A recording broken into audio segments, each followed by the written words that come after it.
আসসালামু আলাইকুম এভরিওয়ান।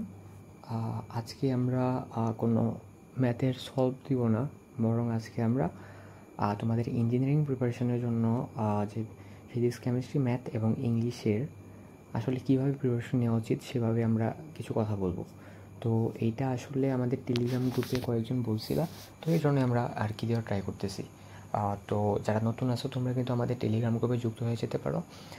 আমরা হচ্ছে রেগুলার তো ভিডিও দেওয়ার ট্রাই করেই থাকি, এছাড়াও টেলিগ্রাম গ্রুপে তোমাদের রিকোয়েস্ট অনুযায়ী সাহায্যের যে কোনো ধরনের ভিডিও আমরা আপলোড করে থাকি। তো এরকম ভিডিও একটা আছে যেটা তোমাদের হেল্প করতে পারে। তো এই ভিডিওতে দেখো আমি দুটা পার্ট রাখছি, একটা হচ্ছে এইচএসসি লাইফে আর একটা হচ্ছে আফটার এইচএসসি। তো যারা এইচএসসি এখন মানে 26 আসো বা ভবিষ্যতে যারা এইচএসসি দিবা সামনে, তারা দেখে রাখতে পারো। আর যারা এইচএসসি পার করে দিয়েছো, অ্যাডমিশন সিজনে আসো, তারা শুধু পার্ট 2টা দেখবা, ঠিক আছে? তো আমি শুরু করি। তো প্রথমে আমরা এইচএসসি লাইফ নিয়ে কথা বলবো। তো এইচএসসি লাইফের ক্ষেত্রে প্রথমে আমরা ফিজিক্স নিয়ে কথা বলবো। ওকে, তো ফিজিক্সের ক্ষেত্রে এইচএসসি লাইফে তোমার একটা কী আছে, কেউ কেউ অনলাইনে পড়ো, অফলাইনে পড়ো। তো অনলাইনে পড়বা নাকি অফলাইনে পড়বা সেটা নিয়ে আমাদের কোনো মানে মন্তব্য নেই, সেটা তোমার ব্যাপার। বাট দেখবা কোনোখানে যেন তোমার সময় নষ্ট না হয় অ্যান্ড পড়াটা ফ্লুয়েন্টলি হয়, ঠিক আছে? তো আমি প্রথমে যেটা বলছি সেটা হচ্ছে মেইন বুক শেষ করা A to Z। এখানে দেখো একটা কথা উল্লেখ করছি, সেটা হচ্ছে যে কোনো মেইন বুক তোমাদের মানে শুরুতে এইচএসসি যারা করো বা মাঝামাঝি পর্যায়ে তোমাদের মানে একটা কোশ্চেন থাকে যে ইসাক স্যারের বই লিখবো নাকি তপন স্যারের বইটা লিখবো নাকি আদার্স। তো আমি একদম মানে নিরপেক্ষভাবে বলতেছি যে কোনোটা দেখলেই আসলে হয়ে যায়। ইঞ্জিনিয়ারিং প্রিপারেশনের ক্ষেত্রে ইসাক স্যারের বইটাকে বেশি মানে ধরা হয়। আবার মেডিকেলের ক্ষেত্রেও ইসাক স্যারেরটাকে একদম মানে মাস্ট পড়ানো হয়। বাট ইঞ্জিনিয়ারিংয়ে ইসাক স্যারেরটা অনেকেই পড়ে থাকলেও তপন স্যারেরটাও কিন্তু খারাপ না। থিওরিটিক্যালের জন্য তপন স্যারেরটা অনেক বেশি বেটার হয়ে থাকে। But Isaac sir and Tapan sir যে কোনো একটা পড়লে আমার মনে হয় হয়ে যায়। তো এক এক কলেজে এক একটা পড়াই, তো তোমরা যেটা পড়তেছো সেটাই A to Z পড়ে রাখার ট্রাই করো। মানে যেটা আছে সেটার কোনোটাই বাদ দিও না, অনেকগুলো পড়ার দরকার নাই, ঠিক আছে? তো 2 নাম্বার যেটা আছে এটা দেখো কি গাণিতিক পদার্থবিজ্ঞান অথবা জয়গুলির বুয়েট সিরিজ। ওকে, আমি কোনো জয়গুলির মানে প্রমোশন করতেছি না। ওকে, মানে এই জয়গুলির বুয়েট সিরিজ এটা নিয়ে বলবো। তো ফার্স্টে বলবো যে গাণিতিক পদার্থবিজ্ঞান। গাণিতিক পদার্থবিজ্ঞানটা আসলে কি ওই জায়গায় হচ্ছে তোমার বিভিন্ন যে রাইটারের বই আছে তাদের বইয়ের ম্যাথগুলা দেওয়া থাকে। অ্যান্ড গাণিতিক পদার্থবিজ্ঞান সম্পর্কে একটা কথা আছে, যেটা হচ্ছে এখানে সবথেকে সহজ সহজ ম্যাথ থাকে। যদি এখানে মানে একটা চ্যাপ্টারের উপরে 400-500 ম্যাথ থাকে, বুঝছো, টাইপ ওয়াইজ। তো 400-500 ম্যাথের মধ্যে হয়তো বা 10টা ম্যাথ তোমার একটু মানে মানে অ্যাভারেজ টাইপের থাকে, আর বেশিরভাগই সহজ থাকে। তো গাণিতিক পদার্থবিজ্ঞান যদি তোমরা কালেক্ট করে নিতে পারো তাহলে ওটা সলভ করা যায়, কারণ ওটা মানে রাইটারের বইয়ের ম্যাথ। তো ওগুলো আর কি টাইপ ওয়াইজ প্র্যাকটিস করলে খুব ভালো হয়। আর ওইটা যদি কালেক্ট না করো তাহলে আমি বলবো যে জয়কলি বইয়ের সিরিজটা নিতে। জয়কলি বইয়ের সিরিজে একদম সহজ থেকে কঠিন টাইপের সব ধরনের ম্যাথই আছে, অ্যান্ড অ্যাডমিশন স্ট্যান্ডার্ড ম্যাথগুলো এখানে দেওয়া থাকে। এই জয়কলি বুয়েট সিরিজ যেটা আছে এখানে শুধুমাত্র বুয়েট না, এখানে তোমার সিকিউরেট কিংবা বিভিন্ন ভার্সিটির সবগুলোর কোশ্চেনই থাকে, আবার বিভিন্ন রাইটারের বইয়েরও থাকে। আমি এটা সলভ করতাম, তো আমি দেখতাম যে এখানে একদম মানে বেসিক টু অ্যাডভান্স সব ধরনের ম্যাথই থাকে। তো কারো প্রিপারেশন যদি খুব ভালো হয়ে থাকে তো তারা এইটা সলভ করে যেতে পারো। আদারওয়াইজ গাণিতিক পদার্থবিজ্ঞান তোমাদের জন্য রেকমেন্ড থাকবে। এরপরে test paper must. Test paper এটা আমার আরও উপরে দেওয়া উচিত ছিল, এটা নিয়ে আলাদা কিছু বললাম না। এইচএসসি লাইফে টেস্ট পেপারের গুরুত্ব তোমরা খুবই ভালো করেই জানো। এরপরে ইঞ্জিনিয়ারিং কোশ্চেন ব্যাংক। তবে এখানে আমি একটা স্টার দিব, 3 স্টার, অ্যান্ড লিখব যদি সম্ভব। উপরে 3টা যদি তোমার শেষ হয়ে থাকে তারপরেই তোমার উচিত ইঞ্জিনিয়ারিং কোশ্চেন ব্যাংক সলভ করা। উপরে কোনো তিনটার কোনো একটা বাদ দিয়েও তোমার ইঞ্জিনিয়ারিং কোশ্চেন ব্যাংকে যাওয়া উচিত না। এখন বিভিন্ন একটা ট্রেন্ড হয়ে গেছে যে ইঞ্জিনিয়ারিং কোশ্চেন ব্যাংক সলভ করতে হয় এইচএসসি লাইফে। হ্যাঁ, এটা খুব ভালো একটা প্র্যাকটিস, মানে তোমার হাত চালু হয়ে থাকলো অ্যান্ড অ্যাডমিশনে এগিয়ে থাকা যায়। বাট তোমার এইচএসসির পড়া পুরোপুরি কমপ্লিট না করে ইঞ্জিনিয়ারিং কোশ্চেন ব্যাংকে যাওয়া একটা হিউজ বোকামি হবে, অ্যান্ড এটা তোমাকে একটা বিপদে ফালাবে, বুঝছো? তো ইঞ্জিনিয়ারিং কোশ্চেন ব্যাংক তখনই সলভ করা উচিত যখন এই বাকিগুলো তোমার শেষ হয়ে যাবে। হ্যাঁ, মেন বইয়ের ম্যাথ তোমার পারো, তুমি টেস্ট পেপারে ম্যাথ পারো, খ নাম্বারগুলো ভালো করে পারো, এই সব কিছু যখন তোমার শেষ হবে তখনই তোমার ইঞ্জিনিয়ারিং কোশ্চেন ব্যাংকে যাওয়া উচিত।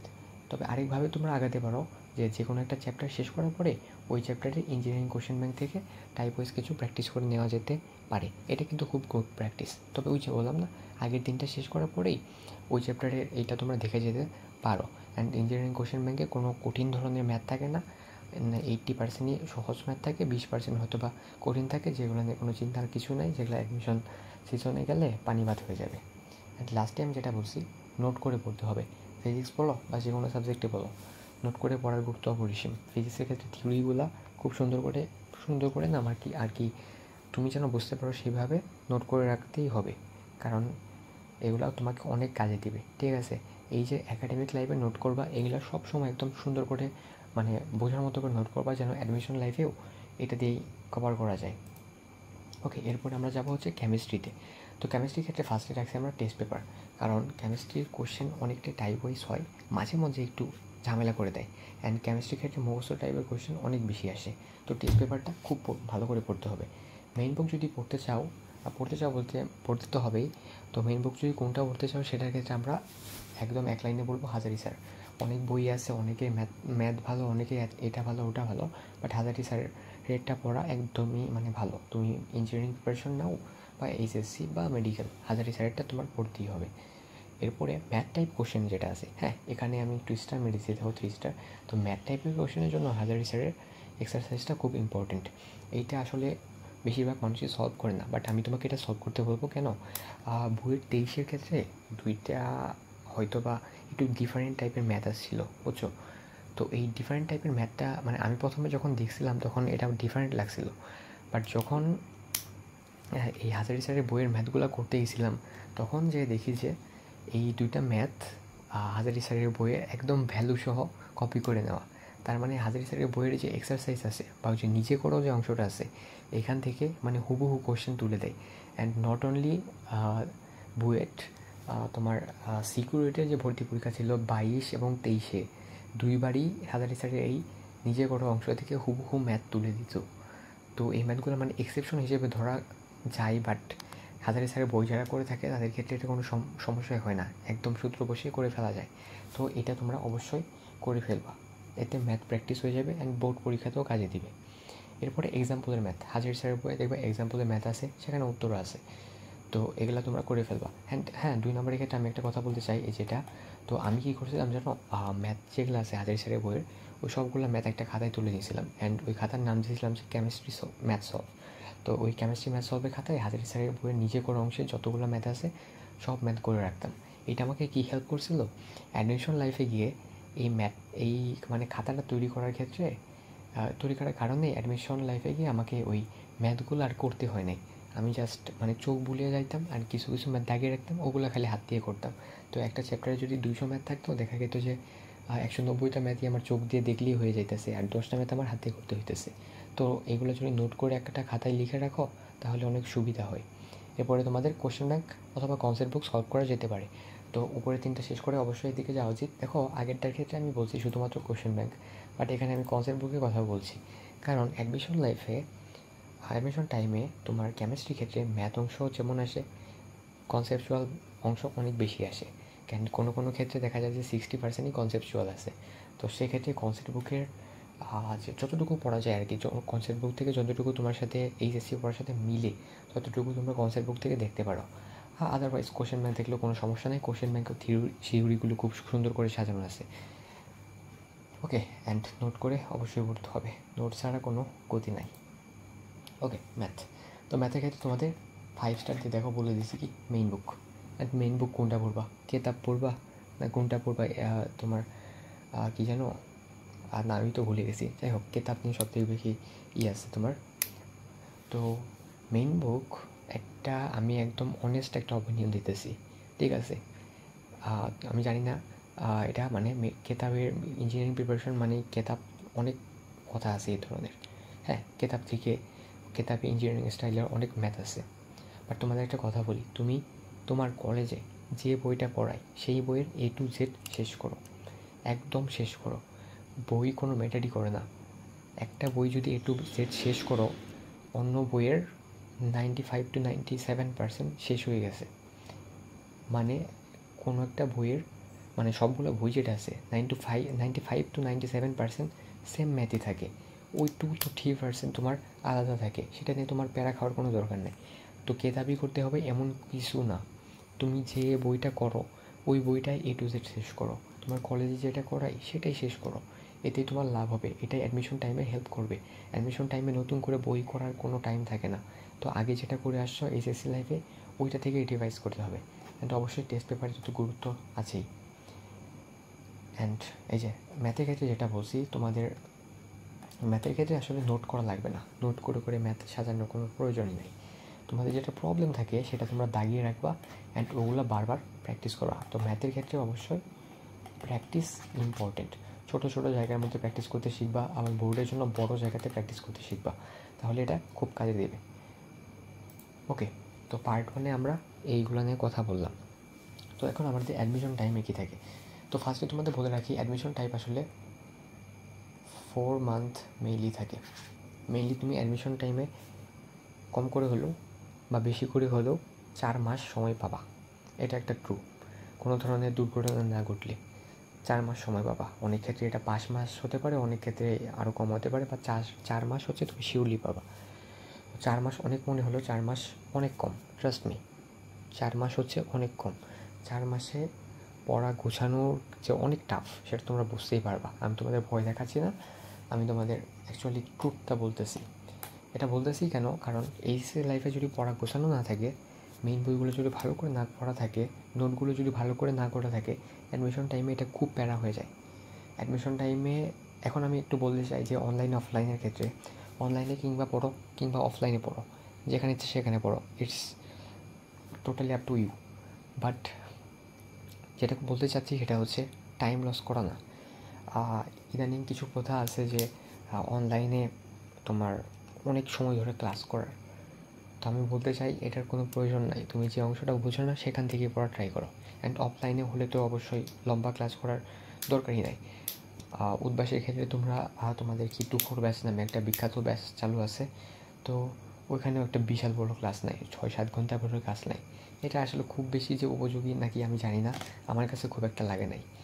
হ্যাঁ, তো আমি যেটা বলতে চাচ্ছি, যে মেসেজটা তোমাদের দিতে চাচ্ছি সেটা হচ্ছে লং টাইমে ক্লাস করো না, প্র্যাকটিসে মনোযোগ দাও। এটা ইউনিভার্সাল ট্রুথ, প্র্যাকটিসে মনোযোগ দাও। লং টাইমে ক্লাস করার কোনো প্রয়োজন নাই। অ্যাডমিশন টাইমের 90% জিনিসপত্র এইচএসসির ওগুলাই, 10% হয়তো নতুন কিছু লাগতে পারে, সেগুলো তুমি আলাদাভাবে শিখে নিবা। তোমার শুরু থেকে এত বড় বড় ধরে ধরে ক্লাস করার কোনো দরকার নাই, ঠিক আছে? তো অ্যাডমিশন টাইমে খুব কম টাইম পাবা, সেই জন্য আমি কীভাবে আগানো উচিত সেটা তোমাদের একটু দেখে দেওয়ার ট্রাই করবো। তো নিজের একটা নোট করা থাকবে, সেটা এইচএসসি লাইফে সেটাকে আমরা পুরনো হিসেবে বলবো, নতুন হিসেবে বলবো অ্যাডমিশন লাইফে ফিজিক্স কেমিস্ট্রি বলো কিংবা ম্যাথের ক্ষেত্রে নতুন কিছু কিছু জিনিস শিখতে হবে। ওই যে 10% যেটা আছে ওইটা শিখতে হবে, তো ওইটা তোমার নোট করে রাখতে হবে। অ্যান্ড পুরনো যে নোটটা আছে ওইটা অবশ্যই রাখতে হবে। পুরনো নোটটাই কিন্তু তোমার মেইন, তার সাথে নতুনটা তুমি যোগ করে দিতেছো। পুরনোটা থেকে কিন্তু 90%-এর মতো কোশ্চেন আসবে, আর নতুনটা থেকে 10%। তো পুরনোটার সাথে এটা অ্যাটাচ করে দেবা, অ্যান্ড পুরো একটা নোট খাতা তৈরি করে ফেলবা, অ্যান্ড এটাকে রিভাইসের মধ্যে রাখবা। কোশ্চেন ব্যাংক অ্যান্ড কনসেপ্ট বুক, ফিজিক্সের ক্ষেত্রে এই দুইটা একদমই মাস্ট। কনসেপ্ট বুক ফিজিক্সের ক্ষেত্রে খুব important. And not only concept বুকটা দেখবা কি এক্সারসাইজ অংশ আছে, সো এক্সারসাইজের অংশটাও সলভ করে ফেলা উচিত। অ্যান্ড আমি ফিজিক্সের ক্ষেত্রে দেখো প্র্যাকটিস বুকের ক্ষেত্রে বলবো, প্র্যাকটিস বুক ফিজিক্সের ক্ষেত্রে আসলে এনাফ প্র্যাকটিস করার সময় থাকে, কারণ ফিজিক্সের থিওরি বুঝলে দেন শুধুমাত্র ম্যাথে চলে যাওয়া যায়। তো ফিজিক্সের ক্ষেত্রে মোটামুটি একটা সময় পাওয়া যায়। তো কনসেপ্ট বুক, কোশ্চেন ব্যাংক নিচের নোটটা পড়ে ফেলার পরে প্র্যাকটিস বুক করার জন্য কিছুটা সময় পাওয়া যায়, অ্যাটলিস্ট আমি বের করতে পারছি। হ্যাঁ, তো আশা করি তোমরা পারবা। তো উপরে সবগুলো যদি শেষ হয়ে থাকে তাহলে প্র্যাকটিস বুকে তোমাদের যাওয়া উচিত। অ্যান্ড প্র্যাকটিস বুকে দেখবা যে একটা আছে যে ইজি অংশ আছে, হয়তো বা উদ্বাসের ক্ষেত্রে আমি বলতেছি। হ্যাঁ, ইজি অংশ আছে মনে হয় একটা, আর মিডিয়াম অংশ আছে একটা, আর অ্যাডভান্স অংশ আছে। তো তোমাদের ইজি আছে আর হচ্ছে মিডিয়াম আছে, এই দুইটা করলেই হয়ে যায়, বুঝছো? ওই অ্যাডভান্স অংশে দেখবা যে 4-5টা ম্যাথ থাকে, আর হুদাই ফালতু ম্যাথ থাকে, ওগুলো আসলে করার প্রয়োজন মনে করি না। বাট অবশ্যই যদি সময় থাকে, তোমার যদি ইচ্ছা থাকে করে যেতে পারো, বাট নট সো নেসেসারি। হ্যাঁ, এখন এটা কিন্তু আমি বলতেছি তোমার কোশ্চেনের কনসেপ্ট বুক, এটা কিন্তু উদ্বাসের অনুসারে। অনেকে এসিএসে পড়বা কিংবা অন্য কোনো বই ট্রাই করে থাকতে পারো। তো এসিএসের ক্ষেত্রে আমি যদি ভুল না করি, এসিএসের ক্ষেত্রে এখন পর্যন্ত আমি যা দেখছি সেটা হচ্ছে মানে যদি চেঞ্জ না করে যে একটা বইয়েই মানে কোশ্চেন ব্যাংক, কনসেপ্ট বুক, প্র্যাকটিস বুক সব একটা বইয়ের মধ্যেই মানে তৈরি করে ফেলছে ওরা। তো এসিএসের ক্ষেত্রে অবশ্যই তোমরা ওই একটা বই একদম এ টু জেড শেষ করা ট্রাই করবো। আশা করি এর বাইরে আরও কিছু করার প্রয়োজন হবে না, কারণ ভাইয়ারা যেটা বানাইছে অবশ্যই চিন্তাভাবনা করেই বানাইছে অ্যান্ড এদিক ওদিক দেখেই বানাইছে।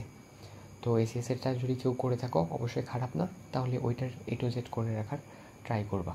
হ্যাঁ, আর অনলাইনে বিভিন্ন জায়গা থেকে তোমার উদ্ভাসেরও পিডিএফ পাওয়া যায়, ওখান থেকেও ট্রাই করতে পারো, তবে নট সো নেসেসারি যে কোনো একটাই এ টু জেড শেষ করা উচিত। ওকে, এরপর কেমিস্ট্রি অংশ। তো কেমিস্ট্রি অংশের ক্ষেত্রে আমি যেটা বলতে চাই সেটা হচ্ছে নোট মাস্ট। হ্যাঁ, যেটা আগের অংশেও বলছি, নোট মাস্ট বি করতে হবে অ্যান্ড ওগুলোকে অবশ্যই রিভাইসের মধ্যে রাখতে হবে। Question bank and concept book chemistry ক্ষেত্রেও মাস্ট বি পড়তে হবে। বাট দেখো, প্র্যাকটিস বুকের কথা আমি লিখি নাই।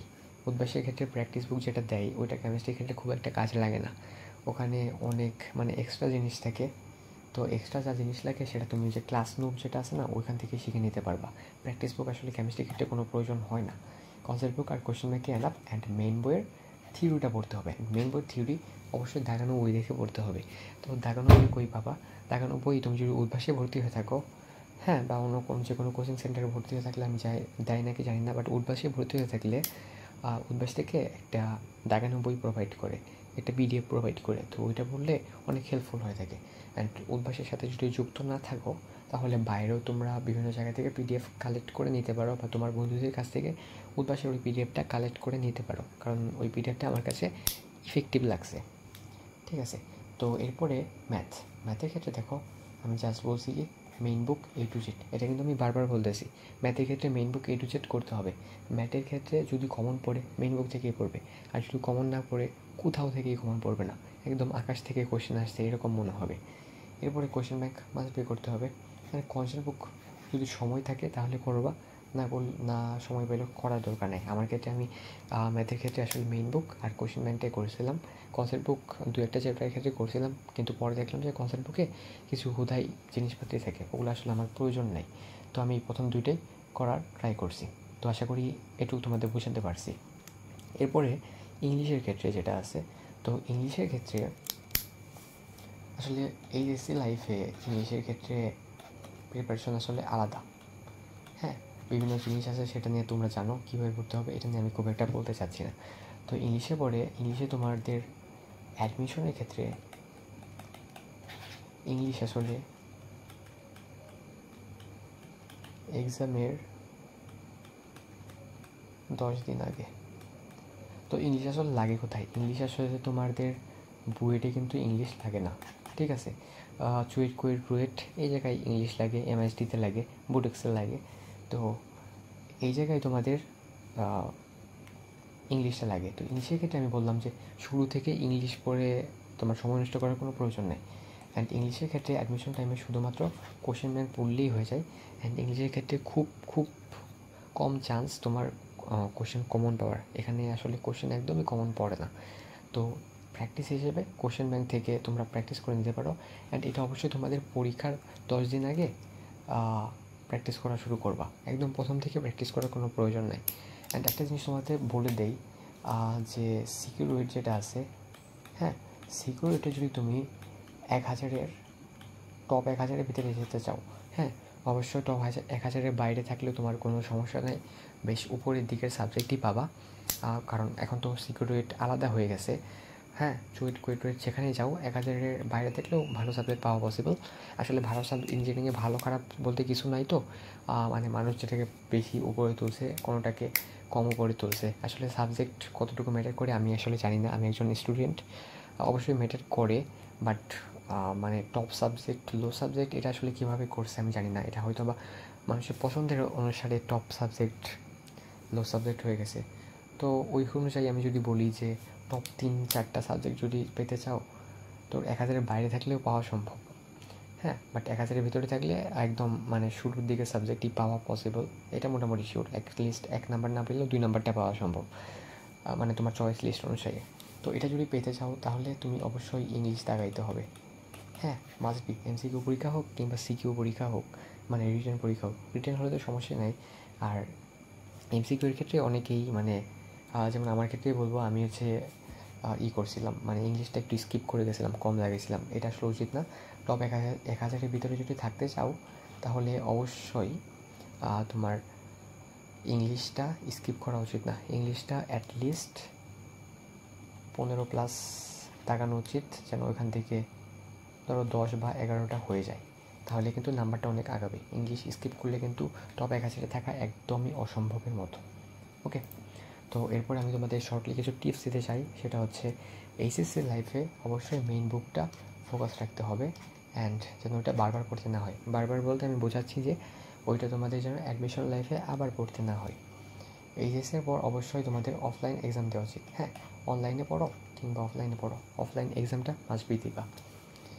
এক্সামের কোশ্চেন সলভ করা, এক্সামের কোশ্চেন সলভ করা বলতে আমি বোঝাচ্ছি তুমি অনলাইনে যুক্ত থাকো কিংবা অফলাইনে যুক্ত থাকো, যে জায়গায় এক্সাম দেবা এক্সামে দেখবা যে ভালো হয়, কোনোটা খারাপ হয়, তো বাসায় এসে ওই এক্সামটা যে কোশ্চেন আছে সেটা কিন্তু সলভ করে ফেলতে হবে, যেগুলো তুমি পারো নাই। মেইন অ্যাডমিশনের আগে অবশ্যই সালভিত্তিক কোশ্চেনটা সলভ করতে হবে। তো নর্মালি তুমি অ্যাডমিশন লাইফে তুমি সলভ করবা কি, type wise question, chapter wise question. But main admission যেটা আছে ওইটার ধরো 1 মাস আগে থেকে তোমার অবশ্যই, 1 মাস আগে না আসলে 20 দিন আগে থেকে বা 15 দিন আগে থেকে অবশ্যই তোমাকে সালভিত্তিক যে কোশ্চেন সেটা করতে হবে। ধরো যে বুয়েটের 20 সালের, কুয়েটের 20 সালের কোশ্চেন, বা চুয়েটের ধরো চুয়েটের তো আসলে পাওয়া যায় না, বা যেটার পাওয়া যায় ওইটার ধরো 22 সালের কোশ্চেন, 23 সালের কোশ্চেন, 24 সালের কোশ্চেন, এইভাবে সালভিত্তিকভাবে প্র্যাকটিস করতে হবে। তো এটা খুব ইম্পর্টেন্ট, বুঝছো? তো এই ছিল তোমাদের আজকে সব কিছু। আমাদের টেলিগ্রাম গ্রুপে যুক্ত হয়ে যেতে পারো, যেন তোমাদের যে কোনো ধরনের কোশ্চেনের আমরা অ্যান্সার দিতে পারি অ্যান্ড সেই অনুযায়ী ভিডিও দিতে পারি। তো এই ছিল আজকে। তোমাদের জন্য বেস্ট অফ লাক, যেন সামনের দিনগুলোতে তোমরা ভালো করতে পারো, অ্যান্ড পড়াশোনায় মনোযোগ দেওয়ার জন্য তোমাদের জন্য শুভকামনা। Best of luck. আসসালামু আলাইকুম।